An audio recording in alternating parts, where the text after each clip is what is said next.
ಸಿದ್ದು ಸರ್ಕಾರ ಕ್ರಾಂತಿಕಾರಿ ಬದಲಾವಣೆ ತಂದಿತ್ತು. ಇಂದು ಡಿಕೆ ನೇತೃತ್ವದಲ್ಲಿ ಸರ್ಕಾರ ರಚನೆಯಾದರೆ ಡಿಕೆ ನೇತೃತ್ವದ ಸರ್ಕಾರಕ್ಕೆ ಬಹುದೊಡ್ಡ ಸವಾಲಿದೆ. ಇದು ಕೈ ನಾಯಕ ಎಚ್.ಕೆ. ಪಾಟೀಲ್ ಅವರ ಹೇಳಿಕೆ. ಕೇಂದ್ರದ ಅಸಹಕಾರ, ಅನುದಾನದ ಸಮಸ್ಯೆ ಜಟಿಲಗೊಳಿಸಬಹುದು. ಸರ್ಕಾರ ನಡೆಸೋದೇ ಕಷ್ಟ ಎಂಬಂತೆ ಬಿಜೆಪಿ ಮಾಡಬಹುದು. ಇಂಥ ಸವಾಲನ್ನ ಡಿಕೆ ಎದುರಿಸಬೇಕಾಗುತ್ತೆ.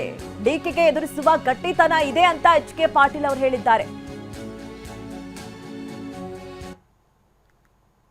ಅವರು ದೇಶದಲ್ಲೇ ಒಂದು ಕ್ರಾಂತಿ ಮಾಡಿರ್ತಕ್ಕಂಥ ಸಾಧನೆ ಅವರು, ಒಂದು ಕ್ರಾಂತಿಕಾರಕ ಬದಲಾವಣೆಯನ್ನು ತಂದಿರತಕ್ಕಂಥ ಸರ್ಕಾರ ಇವತ್ತು ಮತ್ತೆ ಮಾನ್ಯ ಶಿವಕುಮಾರ್ ಅವರ ನಾಯಕತ್ವದಲ್ಲಿ ಸರ್ಕಾರ ರಚನೆಯಾದಂಥ ಸಂದರ್ಭದಲ್ಲಿ ಬಹುದೊಡ್ಡ ಸವಾಲನ್ನು ಎದುರಿಸ್ತದೆ.